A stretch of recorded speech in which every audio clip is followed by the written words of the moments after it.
আজকে তোমাদের সামনে সম্পূর্ণ একটা নতুন রেসিপি নিয়ে তৈরি করে চলে এসেছি। রেসিপিটা একদমই সহজ কিন্তু খেতে খুব মজাদার।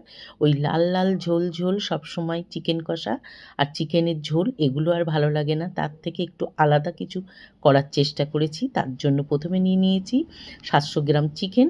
আর চিকেনকে শুধুমাত্র গোলমরিচের গুঁড়ো, লবণ, আদা বাটা আর রসুন বাটা দিয়ে ভালো করে মেরিনেট করেছি। লেবু থাকলে লেবুর রসও দিতে পারো।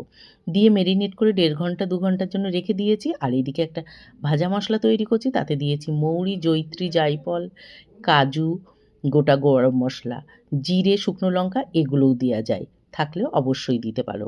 এগুলো দিয়ে শুকনো কড়াই ভেজে নিয়ে আমি গুঁড়ো করে রেখেছি। এটাই হচ্ছে মেন মশলা আজকের রান্নাতে। এর বাইরে যাবে ফাটানো টক দই, কস্তুরি মেথি, কুচানো পেঁয়াজ, টমেটো আর গোটা গরম মশলা, এই গোটা কাঁচা লঙ্কা।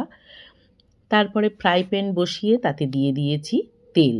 পরিমাণ মতন তেল দিয়েছি। 700 মাংসে যতটা যায় তেলটা গরম হলেই দিয়ে দিলাম কুচানো পেঁয়াজ আর টমেটো।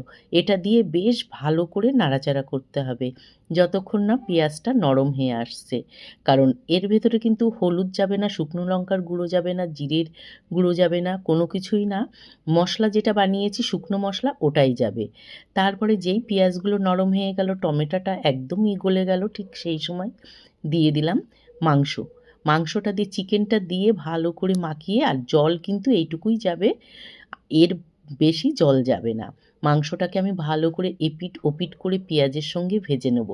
ভাজতে ভাজতে যখন মাংসের ভেতর থেকে খুব ভালো একটা গন্ধ বেরোবে। চিকেন মহারানী দেখতে হয়তো অত ভালো না, কিন্তু খেতে অসাধারণ, যেহেতু এটা সম্পূর্ণ গোলমরিচের রান্না হয়েছে।